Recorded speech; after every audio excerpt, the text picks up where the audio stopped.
Welcome to the One Girl Travel Podcast, your passport to the world of solo travel, with certified life and travel coach, Alessia Tenebruso. Join Alessia as she shares her own journey of self-discovery through solo travel, while also focusing on topics such as life coaching insights and travel tips along the way.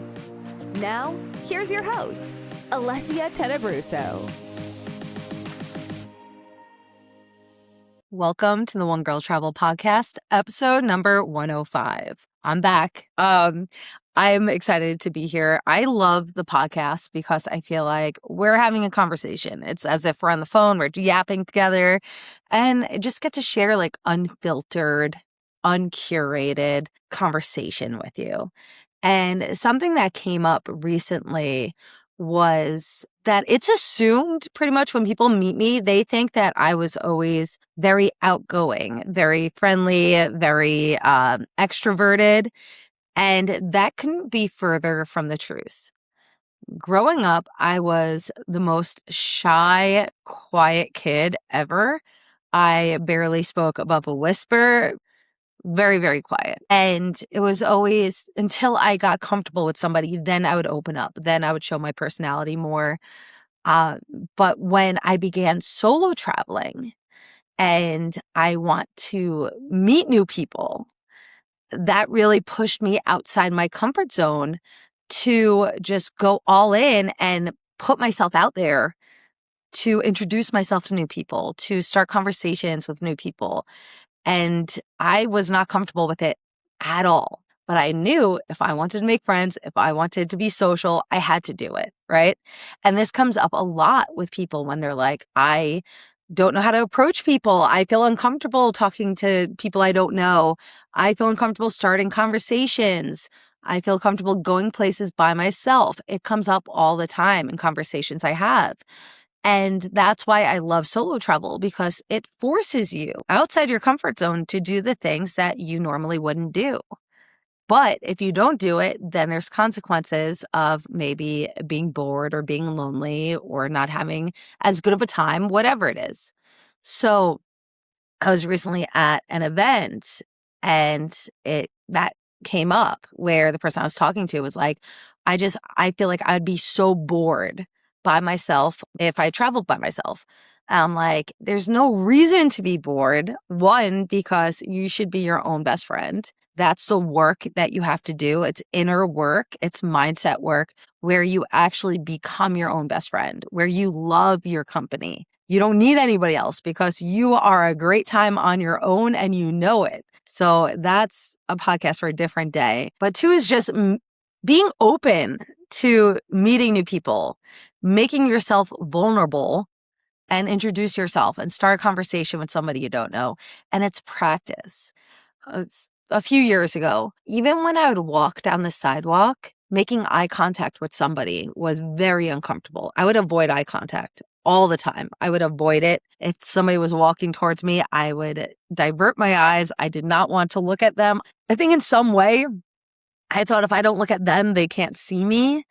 I don't know. But it was something I avoided. But then I started solo traveling and I would basically play a game. And it's like, okay, what can I do that's going to make me uncomfortable? Like, let me start saying hello to strangers.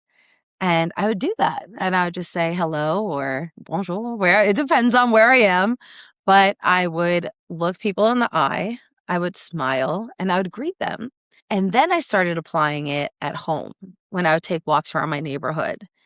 And it is so fun. It is so much fun. I love this. And I do think of it as a game. Like, as soon as I leave my sidewalk and I start walking, every single person I see, I'm waving. I feel like I'm in a movie where, like the Truman Show or whatever, where I'm going around and I'm like, good morning. And I'm petting dogs on the head and I'm sniffing flowers and I'm frolicking along. Like, that's what it feels like because it's that interaction with people.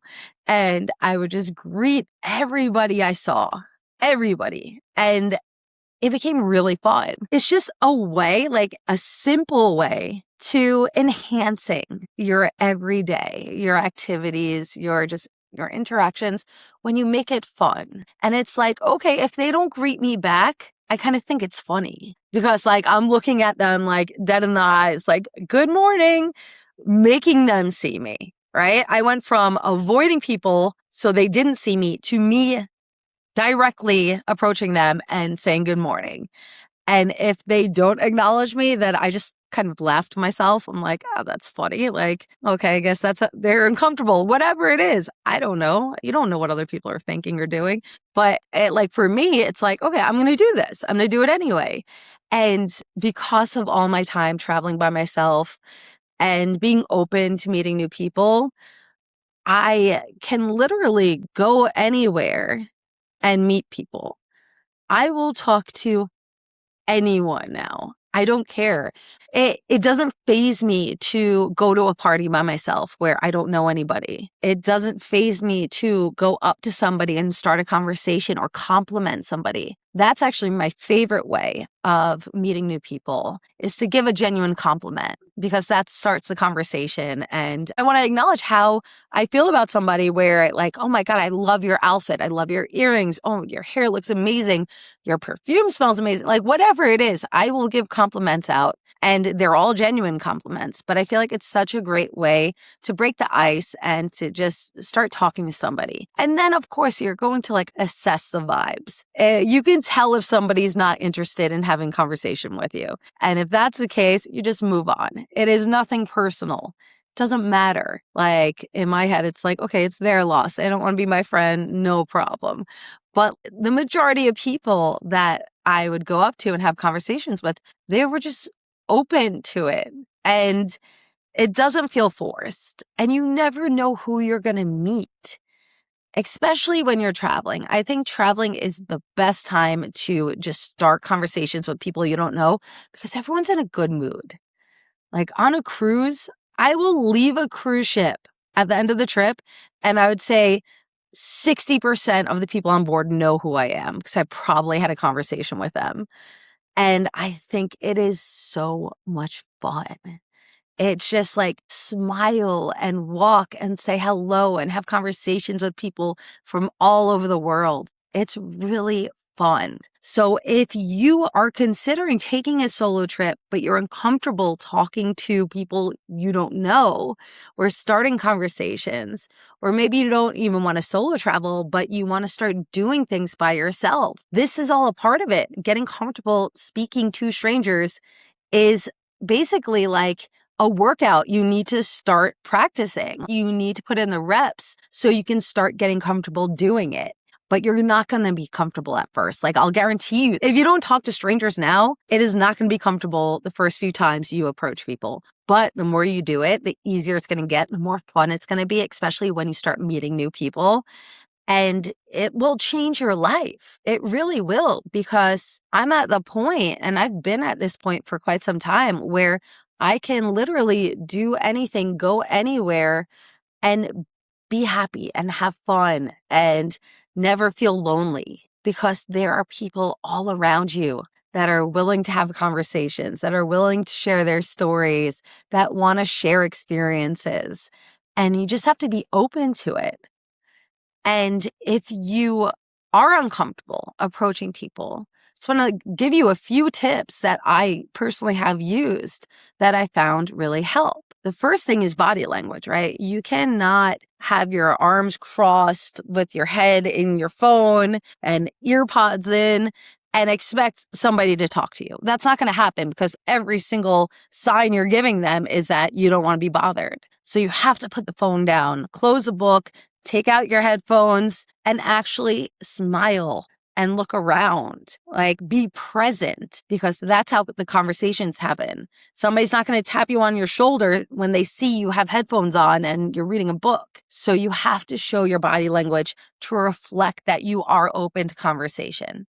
Now, I find the best places to start conversations is in a more like community-centered area. So it's less likely that you're going to have conversations with strangers if you're sitting at a table by yourself. So let's say you're at a restaurant. If you're sitting alone at a table, it's less likely that you're going to have conversations. It might still happen, but the bar area is a great way to socialize, to sit on a bar stool and just start having a conversation. I feel like there's a bad association with sitting at the bar. I had somebody comment on one of my posts saying only bar flies hang out at the bar or something like that. I don't know.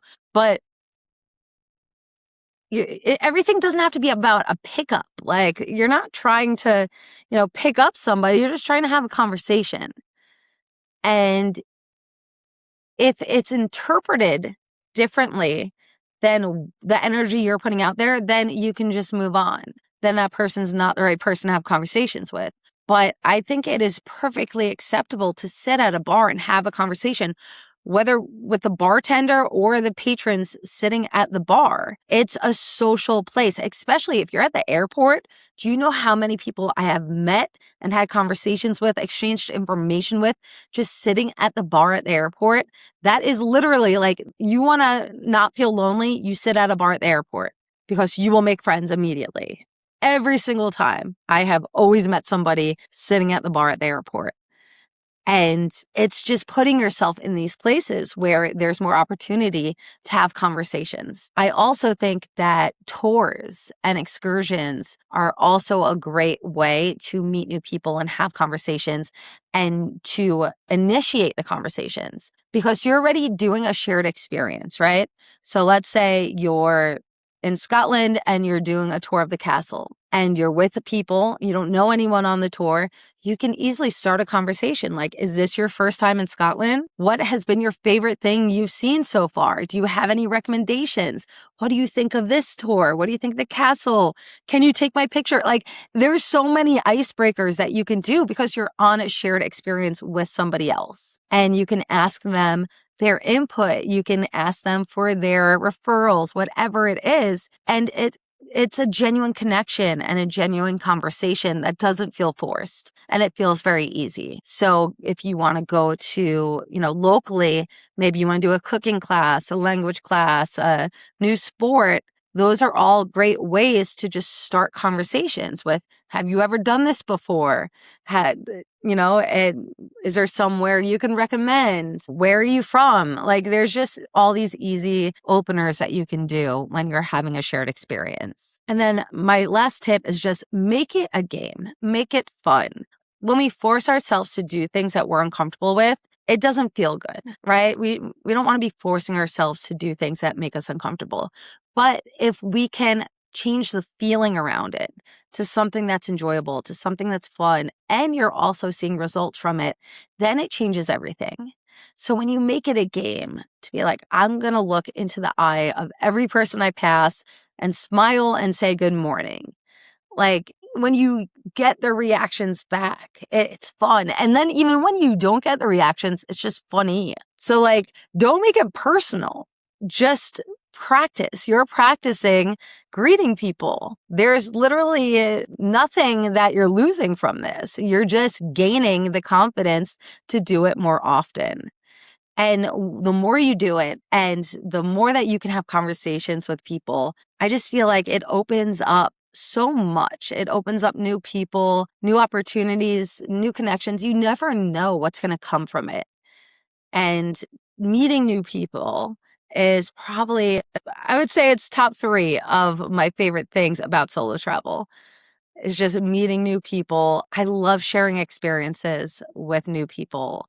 And whether I meet them for an hour or I talk to them for 10 years after that, it's just it's so impactful to share experiences, to connect with new people. I feel like it is such a value added experience for your life. So I want to encourage you to start going up to people.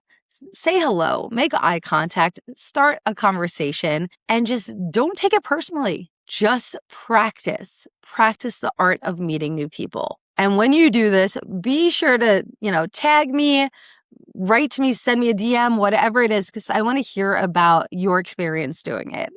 And I hope that it brings you as much joy as it brings me. And for future podcasts, if you have any requests of topics that you want me to cover, send me a DM or send me an email at contact@onegirltravel.com, and I will be happy to address it for you on this podcast. I hope you have so much fun meeting new people, and I will talk to you next week. Bye-bye. Thanks so much for tuning in to this episode of the One Girl Travel Podcast. If you're enjoying the show, please feel free to rate, subscribe, and leave a review wherever you listen to your podcasts. You can find out more about your host on our website, onegirltravel.com, or follow her on Instagram, Facebook, Pinterest, and TikTok. Thanks again for tuning in, and we'll catch you in the next episode.